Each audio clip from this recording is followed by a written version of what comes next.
রয়েছেন। আমি আসলে আমার ব্যাপারে আর কি নতুন করে বলার কিছু নেই।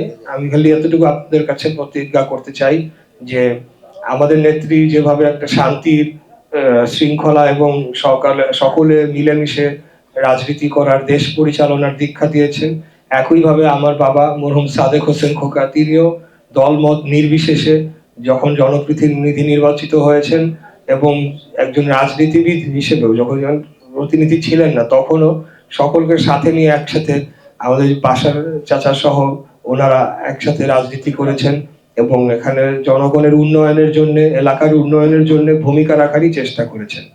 ইনশাআল্লাহ আমিও একজন রাজনীতিবিদ হিসেবে আগামী দিনে জনগণের স্বার্থ, জনগণের অধিকার, বাংলাদেশের স্বাধীনতা, সার্বভৌমত্ব এবং একটা মুক্ত বাংলাদেশ গড়ে তোলার জন্য আমার একজন রাজনীতিবিদ হিসেবে আমি আমার কর্মকাণ্ড করে যাব ইনশাআল্লাহ। আমি মন্ত্রী এমপি হওয়ার জন্য রাজনীতিতে আসি নাই। কোনো অর্থবিত্ত, ব্যবসা বাণিজ্য এই সকল কোনো ধরনের আমার আলাদা কোনো মনোবাসনা নাই।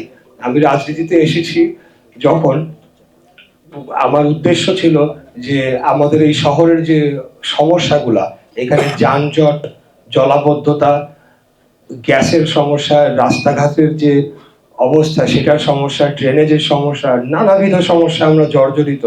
আমাদের শিক্ষা ব্যবস্থা, স্বাস্থ্য ব্যবস্থা, বেকারত্ব, দারিদ্র্য, এই সকল কিছু যে পর্যায়ে চলে গিয়েছে, সেখান থেকে উত্তরণ ঘটিয়ে মানুষের যাতে জীবনযাত্রার মানটা উন্নত হয়, সেই উদ্দেশ্য নিয়ে কিন্তু প্রথমে আমার রাজনীতিতে আসার মনোবাসনা ছিল।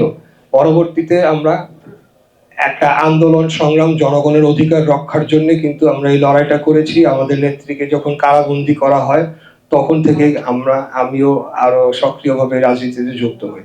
তো সেই জায়গা থেকে আপনাদেরকে সর্বশেষ কথাটি বলবো যে জনগণের অধিকার, বাংলাদেশের স্বাধীনতা, সার্বভৌমত্ব এবং ভোটের অধিকার, এটা প্রতিষ্ঠা করার জন্য আমরা যে লড়াই সংগ্রাম করেছি, সেই লড়াই সংগ্রাম আজীবন চলবে এবং বাংলাদেশে গণতন্ত্র প্রতিষ্ঠা লাভ করবে এবং প্রত্যেক 5 বছর অন্তর অন্তর জনগণ ভোট দিয়ে নির্বাচিত করবে কারা রাষ্ট্র পরিচালনা করবে।